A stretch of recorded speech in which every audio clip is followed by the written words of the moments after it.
За нийгмийн шилжилтийн үе явагдаж байгаа. За тэгээд иргэдийн маань өөрсдийн ухамсарыг өнгөрсөн хугацаанд улс төрд явсан уваагүй нөхдүүд санаатаар доройтуулж амжилтаа доройтуулсан учраас иргэдийн итвэх суларсан. За иргэдийн итвэх суларсантай холбогдуулаад нийгмийн шинжил жоохон удаашралтай явагдаж байгаа. Гэхдээ өнөөдөр болж байгаа бүхэн маргааш нь суурь болж байгаа. Тэгэхээр өнөөдөр улс төрд явж байгаа зөв залуучууд болон улс төрд ороог байгаа зөв залуучууд бүгд өнгөрсөн зүйлээс суралцах хэрэгтэй шүү гэдгийг би та нарт хэлье.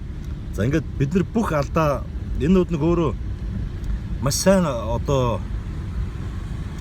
төлөөс өндөртөө ч гэсэн маш сайн сургалт юунд болдгийг яадгийг юу гэж хэлжсэн хүмүүс яаж явж байдгийг яагаад хэн байжгаад хэн болдгийг тийм ээ ярьж хэлжсэн юмнаас яагаад ухраад өөрөө шившиг болдгийг юм бэ ингээд өөрөөсөө архины хамааралтай болоод ингээд бүр яаж чадхаа байгаад ингээд толгоогоо шаагаад хэвтдэм гэдгийг бид нар бүгд харж байгаа.